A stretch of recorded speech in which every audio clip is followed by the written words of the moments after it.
said it's real, and he wouldn't believe it. They were trying to convince him. He said, no, it's just pretend. Everything here is pretend. And he couldn't move. They had to pick him up and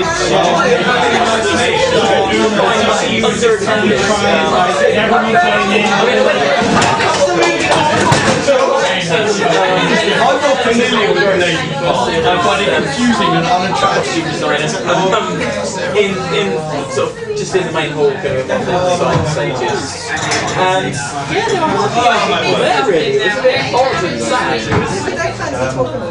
I guess so. I mean, weirdly, a lot more people then turned up at Big Finish talk afterwards. oh, that's surprising. Usually Big Finish doesn't get to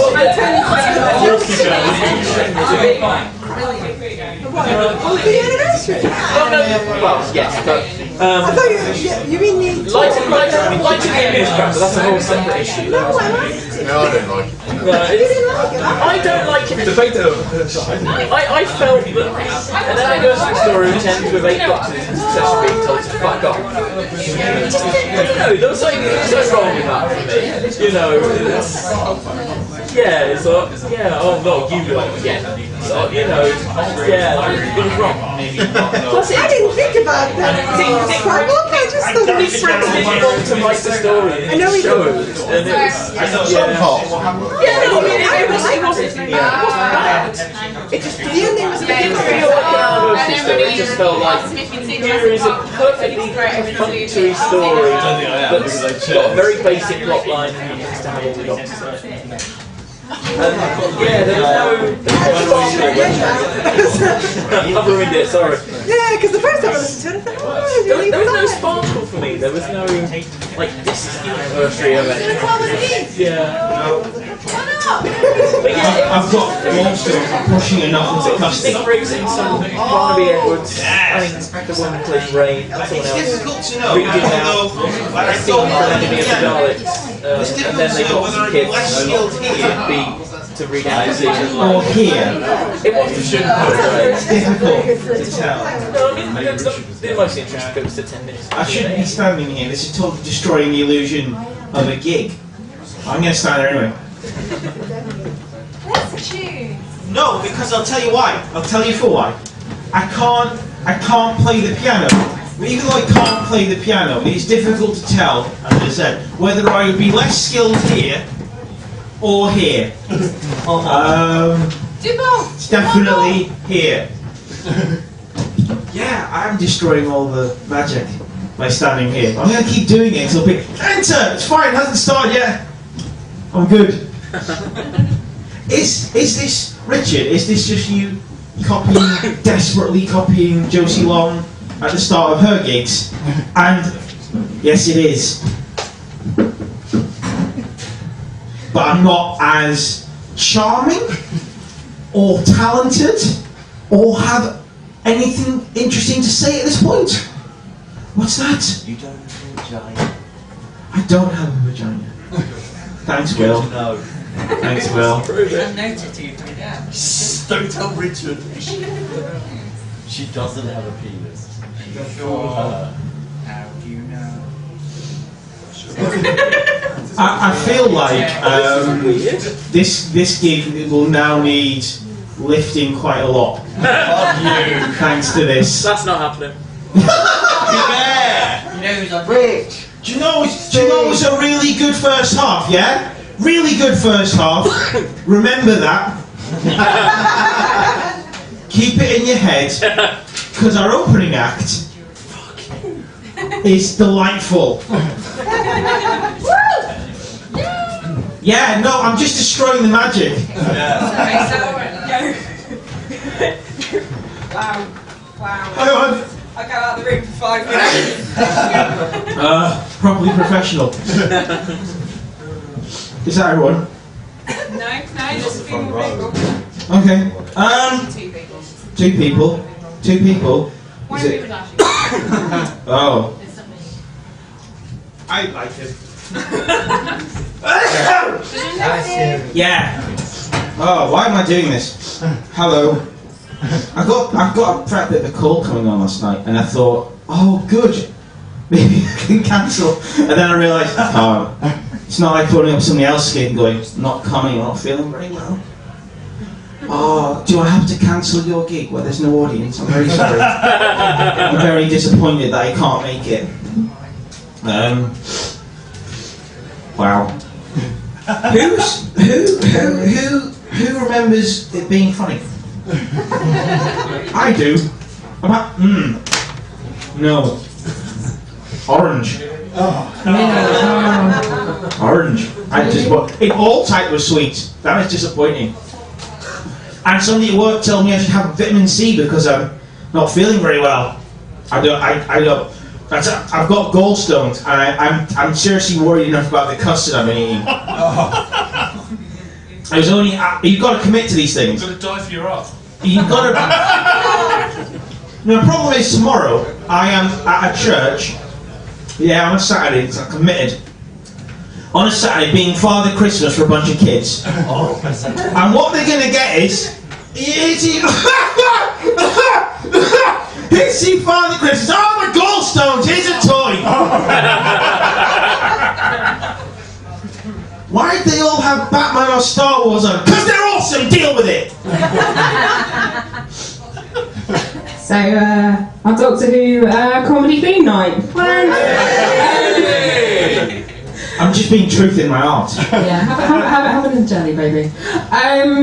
Wow. Sorry, we are just filling time because there's a couple of people downstairs. Do you know what? I could have slid into some prepared material there, but I feel like that would have not stayed true to her thing tonight. It's an orange one! Oh, what? I warned you!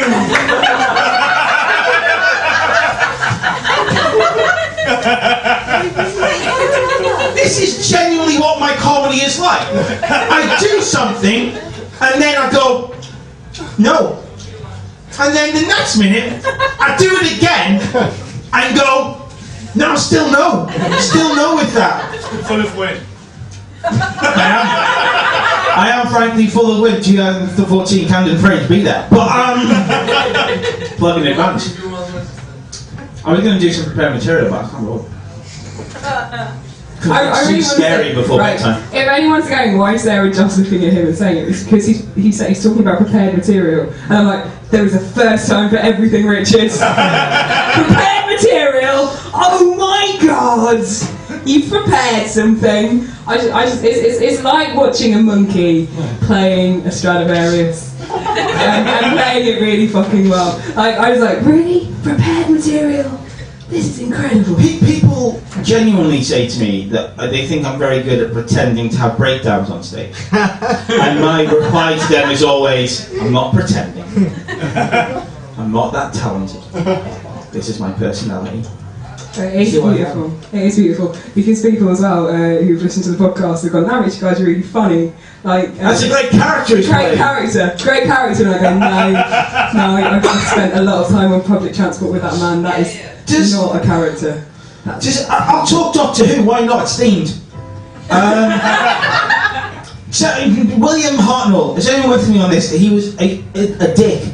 Yes. He was a dick, and there was Ian. And there was what's her face. I don't remember her name. I don't know what she did. There we go. What did she do?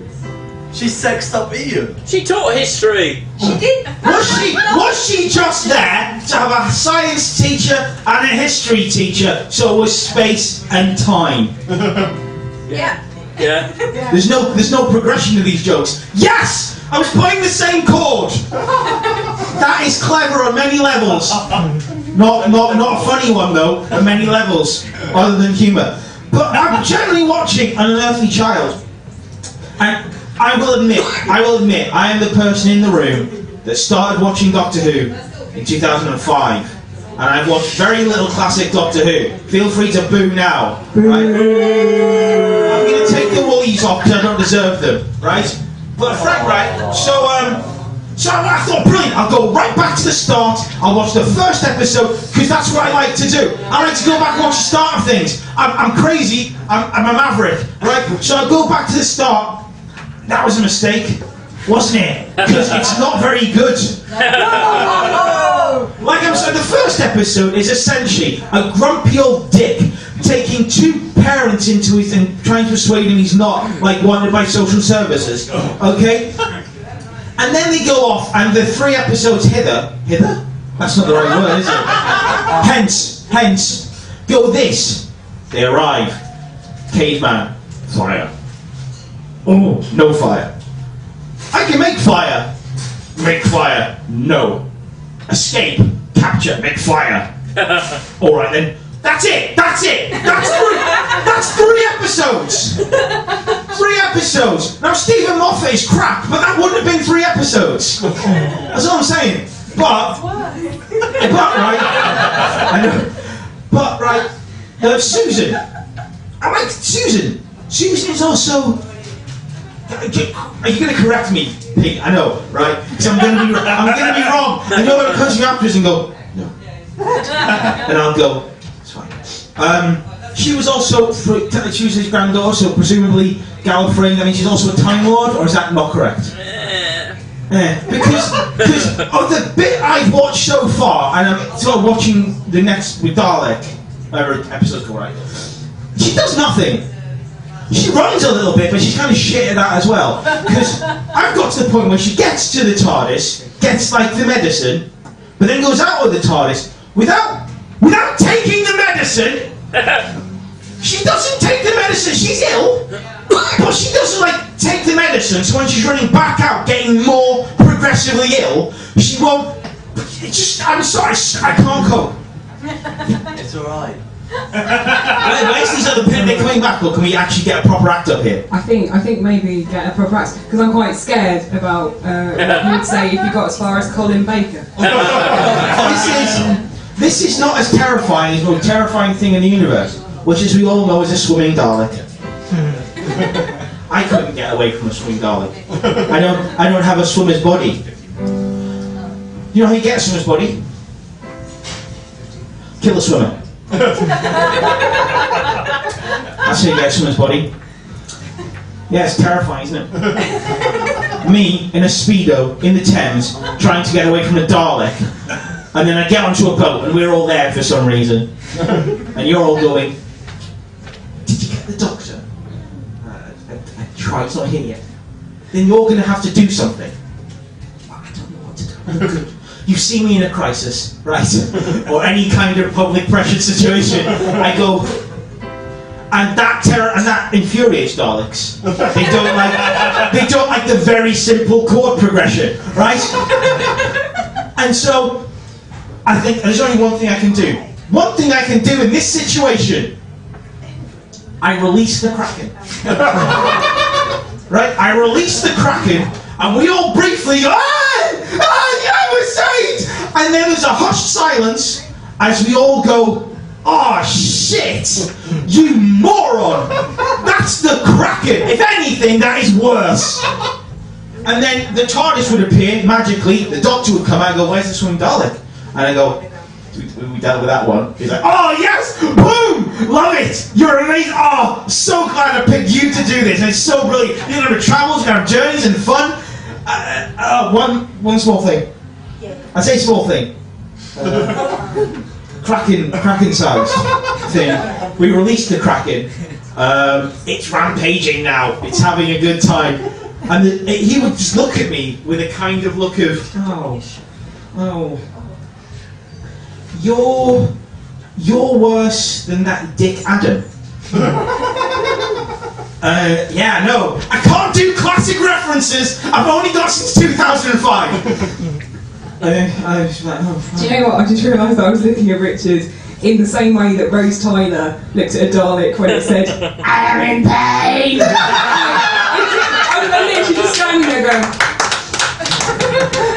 so let's bring on an act! She knew that joke had no end. Please welcome to the stage our first act tonight. He's a very, very good friend of mine. Despite the banter would indicate, I actually do think he's very funny. Please welcome to the stage Mr. Will Porter.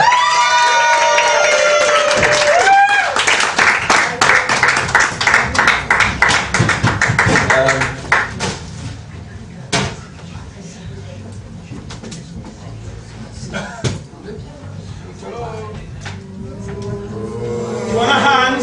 No. Okay.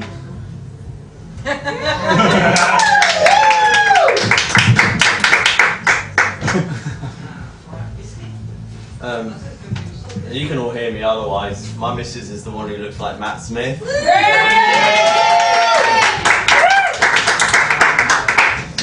I'm not having sex with her.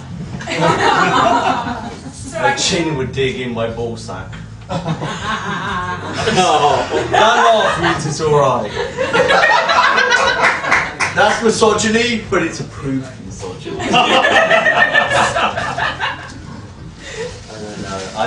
don't know. I have a pad. It's okay. I can't remember where I left the screen. That's why I love her. I don't know. Do you know what? Touching, like, I'm really bad because I'm obviously an eyeliner and I've been dressing like a girl for a very long time. My girlfriend finally, after 13 and a half years, dressed like a boy. I'm like, ew! This is so icky and wrong! But every girl's checking her out. I mean, every girl dressed as Matt Smith was checking Sarah out. I'm old enough, just about, to do the McCoy years. It was like a haunted, horrible dream about cat people in my childhood. Just on the side note, I had a dream that I was trying to persuade Jimmy Savile that historical accusations of abuse are worth prosecuting. He wasn't so keen in my dream. I wish that was a joke, but unfortunately, I had a lengthy debate at no point. I just went, "Nonce! You're a nonce!" I've had a few to drink and it's good, it's good. Yeah, so I was Seventh Doctor and I had fond memories, and I saw 96 and the TV movie. I had less fond memories, obviously. This girl here, the TARDIS, I was late to her birthday party because I was watching Doctor Who. You'd think the TARDIS would be more forgiving.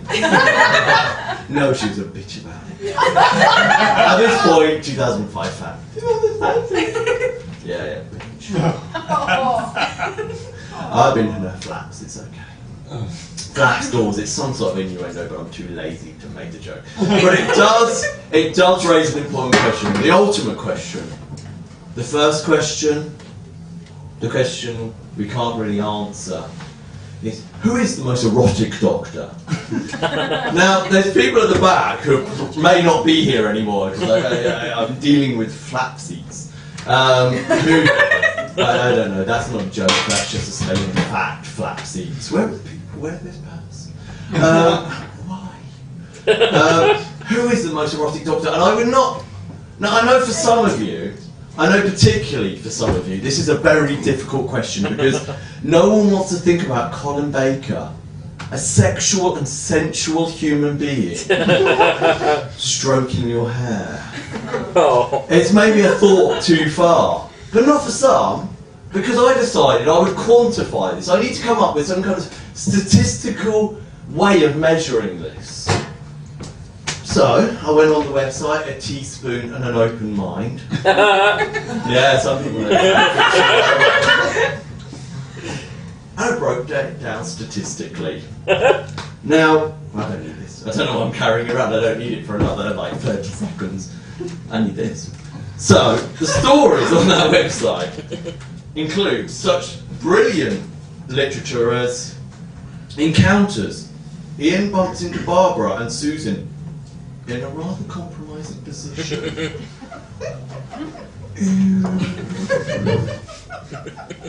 Operator. The Master works as a phone sex operator.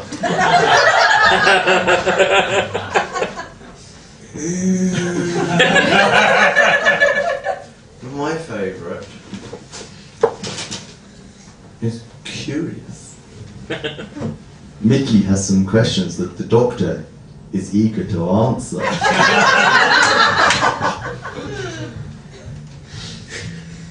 With visual and practical aids. That's not an AIDS joke, I just noticed that. Fucking hell, I've just offended everyone. Fucking hell. No, I do now need a paddy. It's probably about 20 seconds, so let's just work with that shit. Right, yes, so I thought I'd statistically do it. So I put into there each Doctor and the warning explicit sex. Right, that was my basis of how I'm going to do this statistical analysis. Because I'm scientific and nothing else.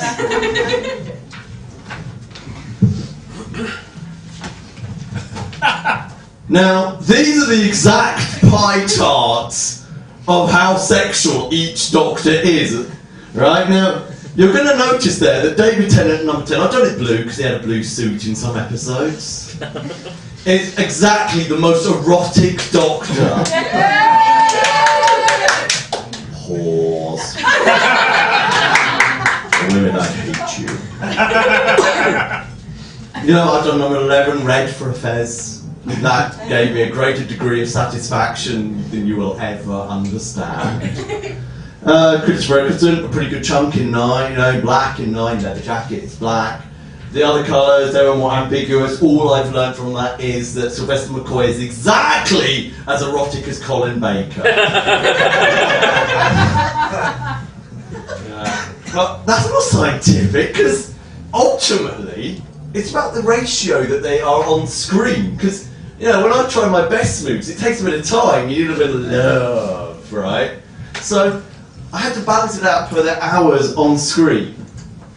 Now this is scientific, my friends. This is the exact ratio of time on screen to eroticism.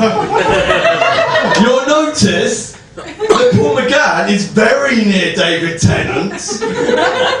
1 hour of Paul McGann is equal to many hours of David Tennant. But Christopher Eccleston is officially the horniest Doctor. Oh my God, both genders are rubbing it out to him. They're loving it with the Eccleston. Something about that big nose. Oh my God, a tongue and a vagina and all that big nose up it. That wasn't in the original, I just got carried away. But pity me, people, because I then looked at Literotica. I'm nothing if not thorough. And they're like Christopher Eccleston, apparently, from the stories I've read. Right. This was the saddest stat I saw. There are 42 erotic stories about Amy Pond and only one about Donna Noble. I know. Now, I've edited so much out of this.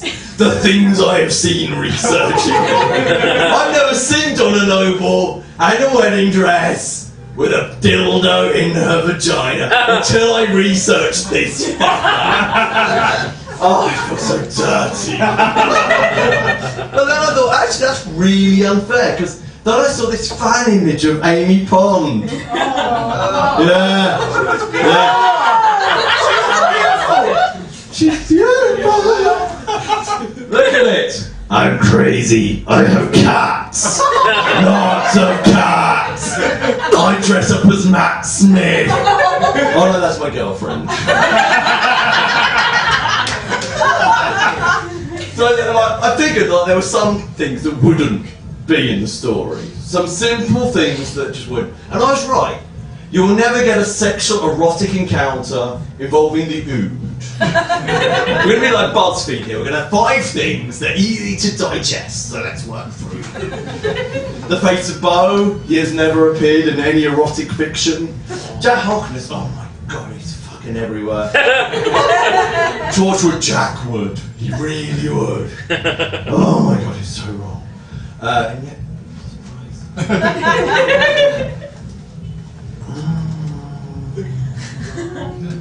and I forgot. Oh, adipose, because that's just nonsense. They're basically children. Yeah, Tracy, stop thinking about it back there. All that fat is so silky. Colin Baker's jacket never appears. I've read all the Colin Baker erotica. He always strips off the jacket long before the story. He comes in a silk kimono. Not a patchwork. His clown trousers drop to his ankle and he is erect. That will never happen. Do you know what I realised, right? William Hartnell gets 28 stories in my research. It's basically like an Alzheimer's patient. Before I go, where am I? I'm in different time destinations. Is that too soon? Is that too close to the mental health issues he may have had? I do apologise, everyone. My girlfriend likes me, it's okay. Sorry, my boyfriend likes me, it's okay. There was a fifth one, but I ran out of steam. Oh, an all-11 Dr. Gangbang. Can you believe no one ever heard that story? So I will just finish off on the most important thing you can ever learn. There's one character I didn't expect, and I will need both the prop and the script, and I put the script down somewhere, and it may be in my pocket. Oh, you're a star! That's why I am taking that vagina. With a bow tie. Wrong choice of cool! Damn right. Right, I'm going to wrap this up very quickly. Candyman.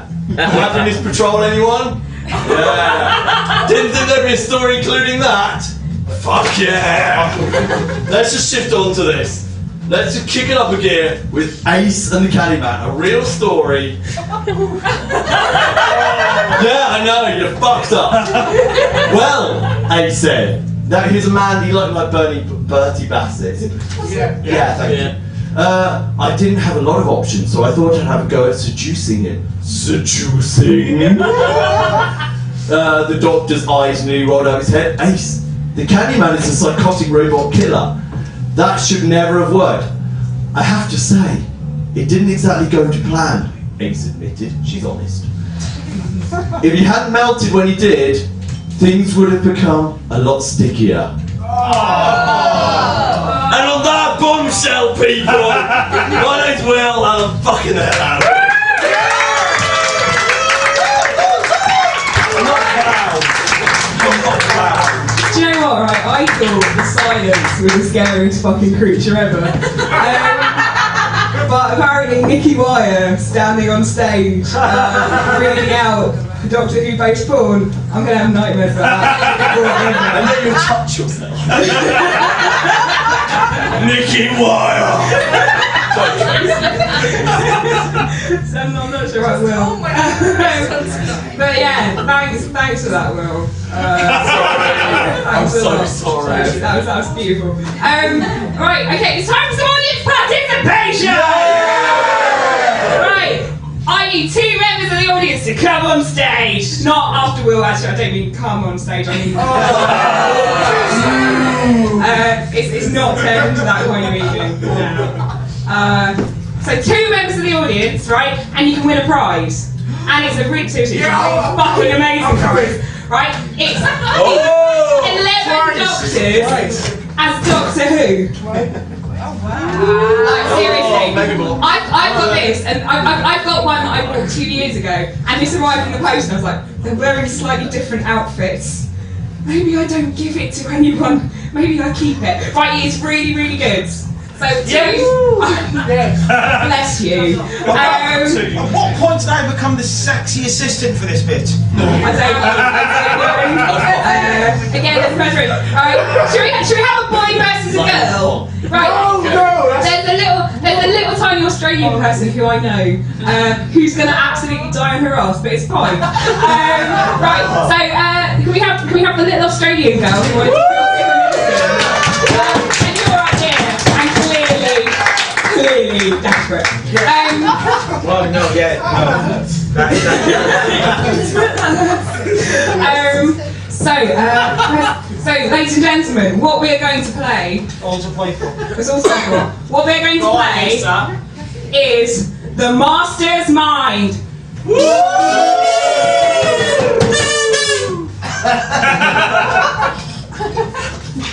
I'd like to say my stand-up's better than this one. So, what I've done, because I haven't had much to do since I got back from holiday, is I've researched all the mastermind questions that have ever been on about Doctor Who. Right? You're going to win. Congratulations. To be honest, it's going to get to the stage where I'm just going to ask you to vote for who you like better, and Lisa's probably going to win.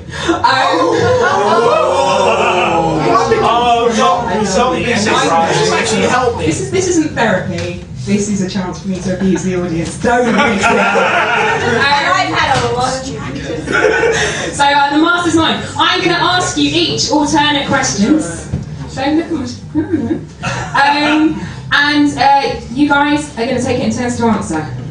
The person who gets the most right gets the collection of little tiny weeny doctors. Alright? Come on, Lisa! Lisa, when did you start watching Doctor Who? 1963. She's so gonna die. The last time anyone answered questions about Doctor Who was 2004. Yeah, seriously, no one's done it more recently. Really? I've done the research, alright? Where's your pie chart? Thank you. Yeah, I'm with you. So, as we'd like to finish before tomorrow morning, and so I'm gonna start with you, Lisa. Ladies first. Who took William Hartnell's role as the first Doctor in the Five Doctors special? Now I can say Peter. She goes, I know this! I'm on the Lego! I'm gonna have to rush you, Lisa.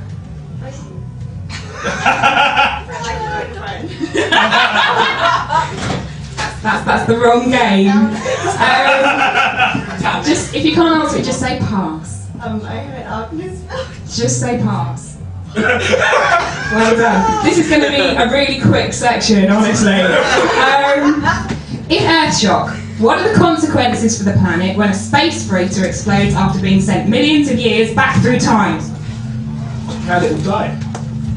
No, it was the extinction of the dinosaurs. Not so smug now, are we?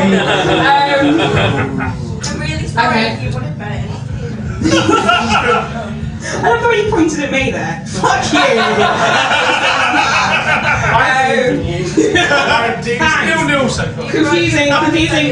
Confusing Peter Pan for Doctor Who. It's so promising, this entire section.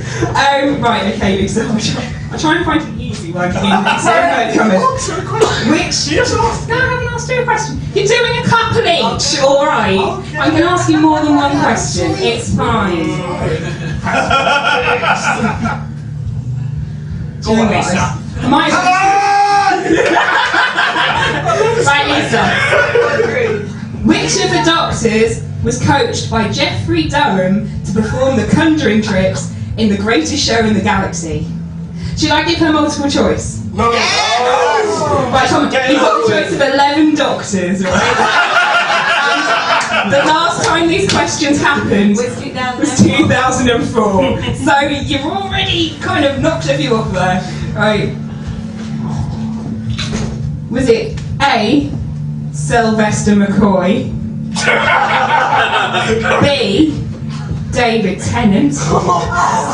C, Colin Baker? Was it, right, let me try this again. Was it A, Sylvester McCoy?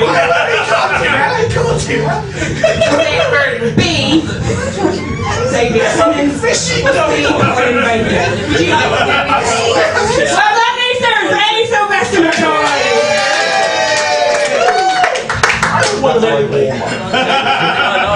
Okay, so the Doctor is forced to regenerate for the 5th time, having saved Perry by giving her the entire antidote to which poisonous condition?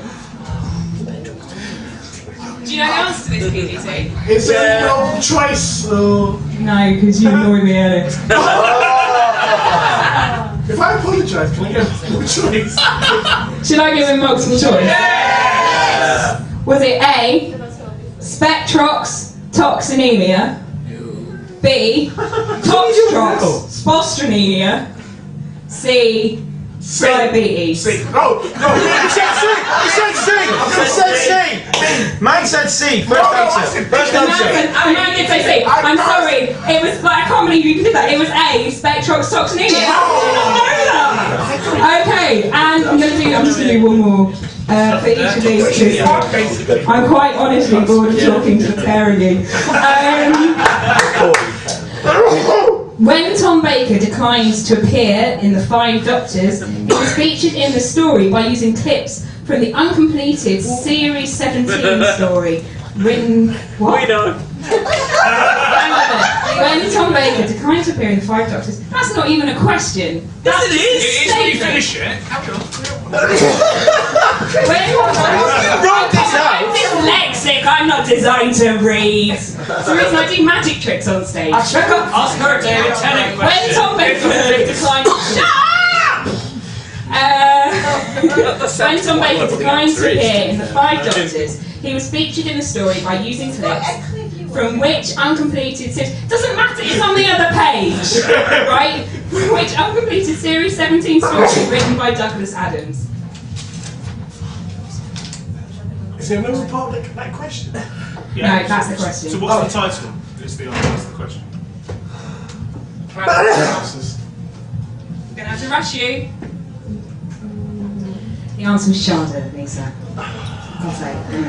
And finally, the design of which robot in the Happiness Patrol drew complaints from the chairman of the British company due to the similarity to their mascot? Come on, you have to know this. You have to. really do. Question. Right, okay. The design of which robot in the Happiness Patrol... Oh, come on! Come on! You ruined it for me, man! I'm spunking over you! I'm fucking out! There he is! Right, look at my mouth. Oh! Bertrand Bassett! The Bassett house! Right, okay. You make me so angry! You're right, it was very passive. So, ladies and gentlemen, oh my god, I'm about to slit my wrist. It's a 1-1 draw. Lisa! Audience vote! Audience vote! You're terrible. Barabbas! So, each of these people is going to tell you in 10 seconds why they deserve to win the complete set of Doctors. Right? Okay? So, I think you're pretty confident. So let's go. So, ready? On your marks, get set, go. 10. Because 8. I have nothing going on. I'm very lonely. And I can imagine personalities for every doctor. And I'm looking for love. Really, but I moved to this country because I was so amazed by the fact that you guys managed to produce a Sarcasm.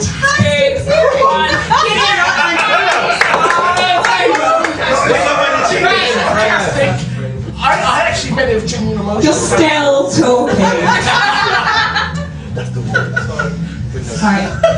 I used to be a primary school teacher. This works. Okay. Put your finger like this, and your other hand on your head. And this is where we let the people in control, in inverted commas, do the talkie time.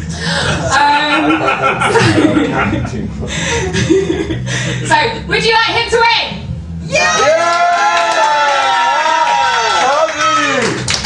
Would you like her to win?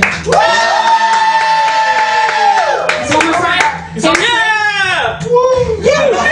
her to win. Lisa, you've won a complete set of 11 teeny tiny Doctors.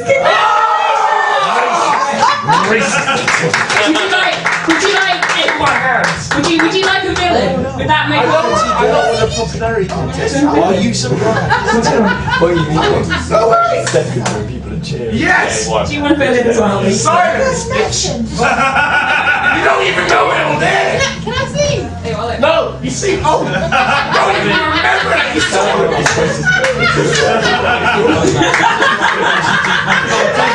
I'm with you, solidarity, brother. From another mother. Silence! I love the way Richard disappeared for that and was like, I'm gonna let her die on her own. Knowing full well that the next generation will be her skeletal form.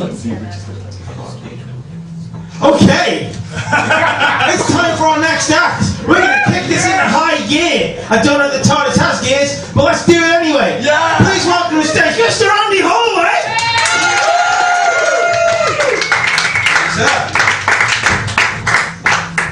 I'll do some admin first. There's some stuff on my keyboard. Whose stuff is that? It might be mine. Oh, it's hers. Tell me other now. Yeah, she's a bitch. He got 99 problems. The act of taking things off a keyboard is worthy of an applause break. Hello, my name's Andy and I'm woefully unprepared for this. But this is fun. Yeah, so not only am I a world famous comedian, thank you, I'm also a time traveller. I've seen this gig happen and you're in for a real treat. You are, and especially at the end we're going to have an orgy, so just thought I'd let you know that to get lubed up. My name's Andy. I'm going to do my prime material first because all I have is this. My name's Andy and I'm from a place called Guernsey in the Channel Islands. Have you heard of Guernsey? Yeah! Guernsey, lovely place, beautiful place, don't get me wrong, but I can't tell you how hard it is growing up on such a small, isolated island. There's not a lot to do. Cousins mostly. Now, that is the sort of joke where comedians go, "Are we joking?" Yeah. I have a girlfriend.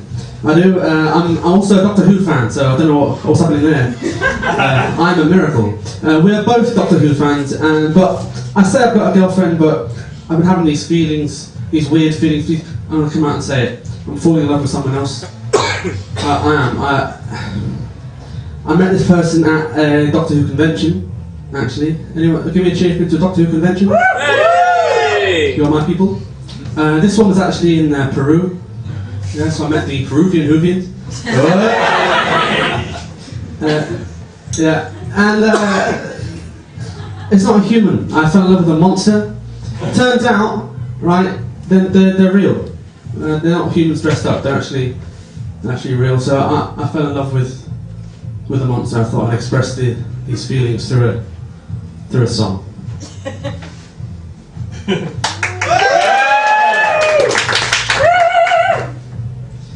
We get set up.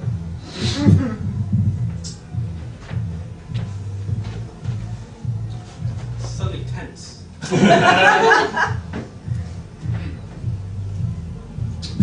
do.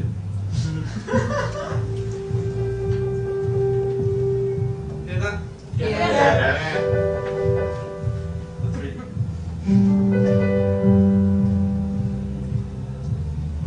I fall in love with you every day,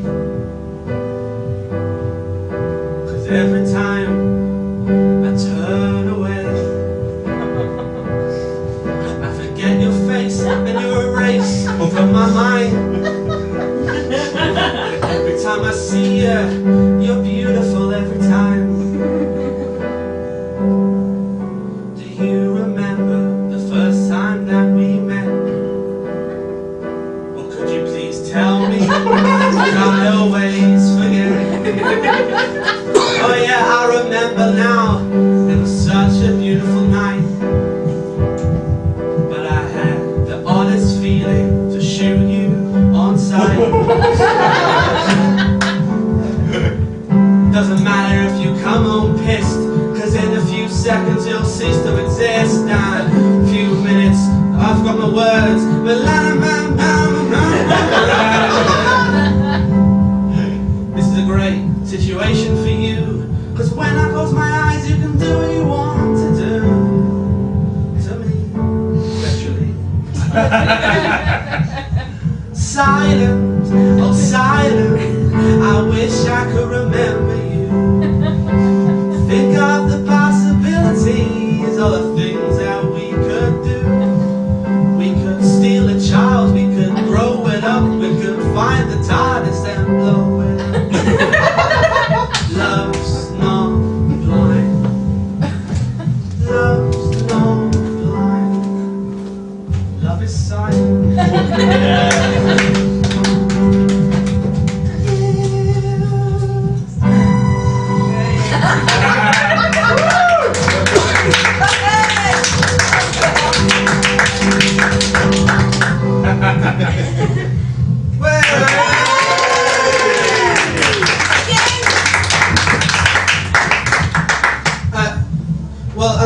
What I had prepared was something that's already happened. There was a mass sing along with the theme tune, but it's already happened. So, do you want to do it again? Yay!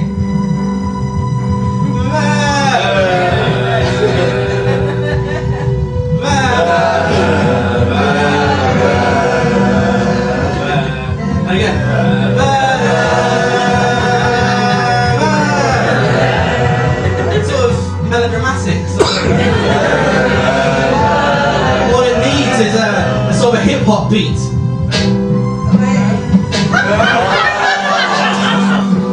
On. Motherfuckers.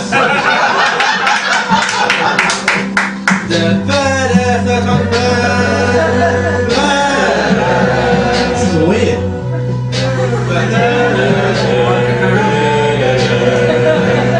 Ladies and gentlemen, thank you. There's one there. Oh no. Oh, I hope I don't turn away.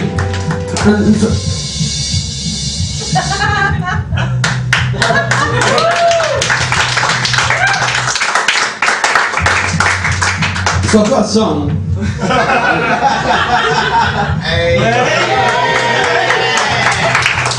I've been Andy Holloway. Bye.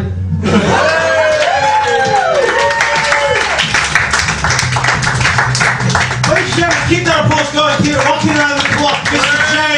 You!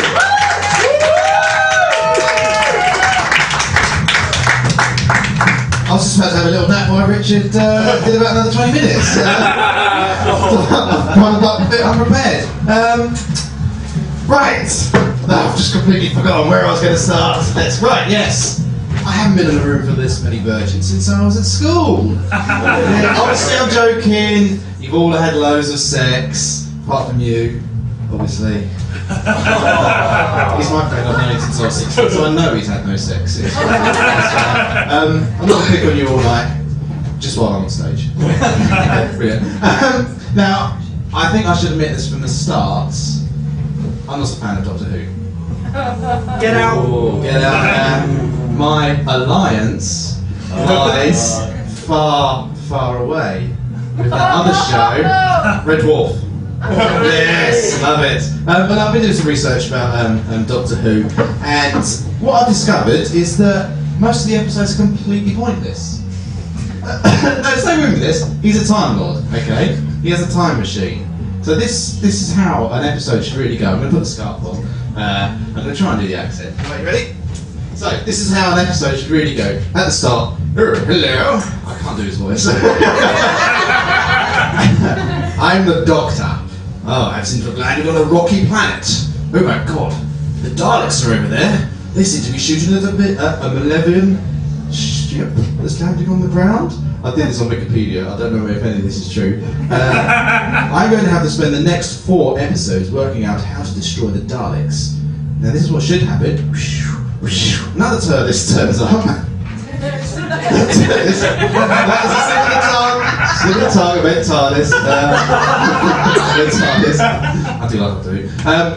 Hey, I'm the Doctor from 4 episodes' time. All you have to do to defeat the Daleks is push that button over there and blow them up. That'll be it. Now, I've done that joke 3 times rehearsing for this gig. This one has gone better than in the other gigs. I thought, those Doctor Who people will really love those references, which I've got off Wikipedia. Clearly you didn't. But there's other things about Doctor Who I do like. His regeneration skill, that'd be great. I'd like to regenerate a new haircut. That would be amazing. My favourite Doctor was, of course, Sylvester McCoy. Yeah. Loved his crisps. Really did. I was really worried someone else was going to do that joke, but no one did. Brilliant. That's why my Doctor Who is here. And also Doctor Who used to scare children, didn't it? Used to hide behind the sofas. Is anyone else finding it really difficult to scare children nowadays? No? I'm saying this as a parent, not as a part-time boogeyman.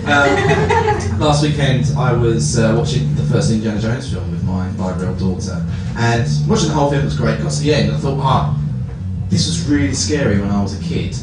She's going to be really frightened, she could be scarred for life. I don't know what's going to happen. Let's find out. So, watched the end of the film, took the lid of the ark, all the spirits came out, the guy's face melted, brilliant. Looked at her face, nothing, couldn't care less, just completely blank, like fine. I'll stick Ghostbusters on, that was really scary when I was a kid. Put the disc in, into the library, he came out, the librarian goes, "Wah!" Looked at her again, nothing. Hellraiser, she didn't sleep for a week. Just brilliant. Really good. So are we all happy about Peter Capaldi being the next Doctor? Yeah! I I thought, well, yeah, they've gone for an older gent. Well, that's a good idea. But I thought they should have gone for someone a little bit more manly. They should have gone for Brian Blessed.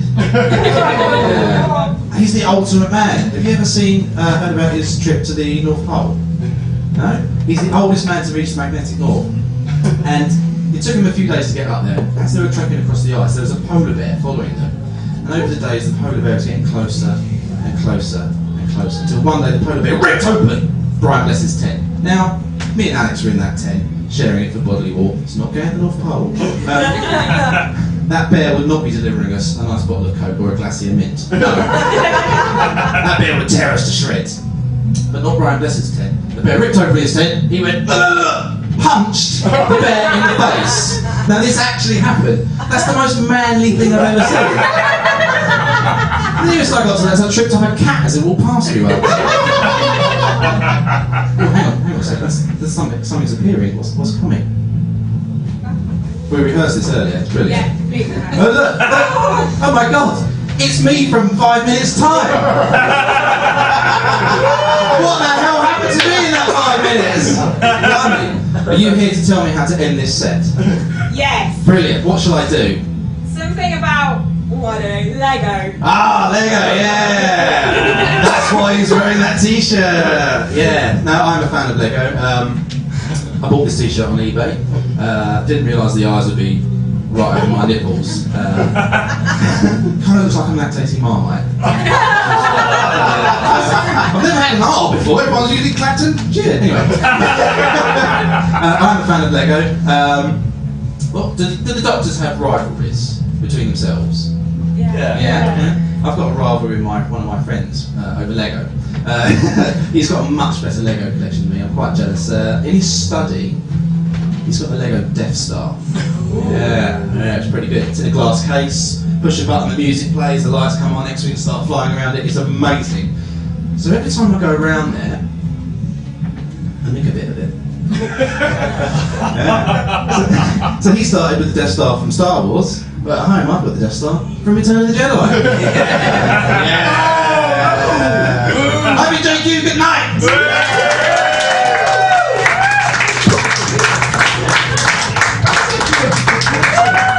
Ladies and gentlemen, have we had a fantastic night?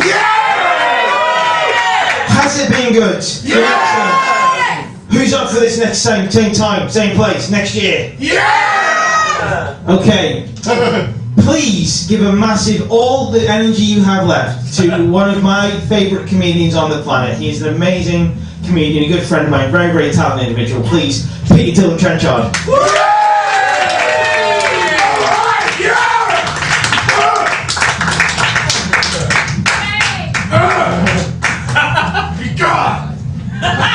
Thanks. Before I tell a few of my jokes, some corrections for the evening. Very early on, Sarah referred to the competition prize as a Cybernaut. It was, of course, a Cybermat, first seen in 1967 to Tomb of the Cybermen, but most of you already know that. John was wrong about the Daleks. The first recorded instance of them levitating wasn't in the chase or remembrance of the Daleks. It was, of course, the 1965 TV Century 1 comic strips. John also asked who's watched Adventures in Space and Time. The correct title was An Adventure in Space and Time. Richard said that Wartime, the spin-off starring John Levine as Sergeant Benton, was great.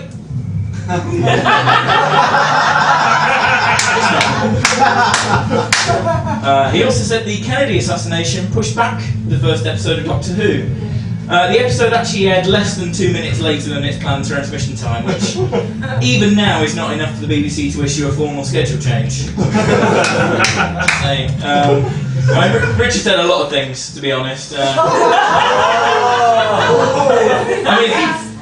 He said that sadly he's gone, so I can say what I like. Gang up on him. He said that the TARDIS was time and relative dimensions in space. It's not, it's dimension. Although I think it was actually a flub in the original script, but still counts. Richard also said the 1996 TV movie wasn't completely connected to existing canon. It was. It had Sylvester McCoy regenerating into Paul McGann. I don't know how much more times we can and he also said that the Doctor and his companion did not appear in the episode Gods and Monsters. Gods and Monsters is a fantastic Big Finish audio starring the 7th Doctor and his companions Ace and Hex. Do pick it up. I mean, Will Set was wrong on too many levels. Fuck you! Not factually wrong, just really wrong. Of course, the big one for the evening, Sarah, Richard, John, all refer to the character of Doctor Who, which isn't his name, apart from the few times when it is his name in the closing credits. Anyway, it's not important. It's not. And finally, Tez earlier said that he'd been a fan of Doctor Who since it came back in 2005. You're not a Doctor Who fan if you've only enjoyed it since 2005. Do we have any of those people in the room? Anyone who's only been watching it since 2005? Sorry. Yeah, you're all cocks. I mean, you know, I went along to the celebration at XL today, the convention. You should read what that says there. I was there. Yeah, I was there. Were you there? No. No, I was there. Yeah. Were you there? No, I was there. I could do that all night. The thing was, I wasn't the only one who was there. Because now, there's all kinds of people there. You know, there's cool people. There's children. There's even women. This is not the Doctor Who, the fandom that I grew up with. When I got into Doctor Who in the 90s, it was only marginally more acceptable to like Doctor Who than it was to be a sex offender. In fact, in the eyes of many people, they were synonymous. And if you ever went along to a Doctor Who local group meeting, you would know why. Just lots of men with beards. It was basically me and Rich. That was 90s Doctor Who fandom. None of this modern stuff. Yeah, because I'm a proper Doctor Who fan. You know, I'm a big kind of collector. You know, I've worked it out. I've actually got 8 sonic screwdrivers. No actual screwdrivers though, which means that I don't have a bolt on my door, but in the event of an invasion by the Sea Devils, I'm covered. 8 sonic screwdrivers, of course, one of which had more one of which had more sexual contact with my last girlfriend than I did. There was always something a bit fishy about that. It is nice though. So yeah, I wanted to educate the post-2005 fans. I mean, to be honest, Rich Sandling already did something kind of similar with jokes about each of the Doctors, but look at it, it's the end of the night and you didn't pay, so you'll be paying now. Of course, the first Doctor Who in 1963 was William Hartnell, who paved the way for the next 50 years by playing a character completely different to any of the ones who followed him. You know, Hartnell had a habit of forgetting his lines. In fact, the name Doctor Who isn't actually a planned title, it was just a response to William Hartnell's repeated attempts to remember the name given in the pilot script. They're not great jokes. And Patrick Troughton, Matt Smith genuinely learned a lot from Patrick Troughton when he was taking on the role. He watched the 5 episodes that are still in the archives of Patrick Troughton stuff. It's come to 12. 14. But yeah, the one thing that he didn't pick up on, and this is genuinely true, when Patrick Troughton took on the role, his original desire was to play the role in blackface, so that he wouldn't be typecast. Yeah, I mean, I feel like there's a parallel universe somewhere where most of Patrick Troughton's episodes still don't exist, but for a very different reason. John Pertwee took over in 1970. Yeah, I'd leave too. But he used to tell interviewers that there was nothing more terrifying Then coming home to find a Yeti sitting on your loo and tooting back. I'll see you, your toilet Yeti, John, and raise you dying alone. Although, having visited Tooting Bec, I can understand why the prospect of owning a house there might be more than a little bit alive. Tom Baker, it's a common misconception propagated tonight that Tom Baker had a penchant for jelly babies. In actual fact, he couldn't stand them, which was why he was always offering them to people. Sadly, he never managed to get rid of them all, as it turns out there were quite a few other celebrities offering sweets to children around the same time.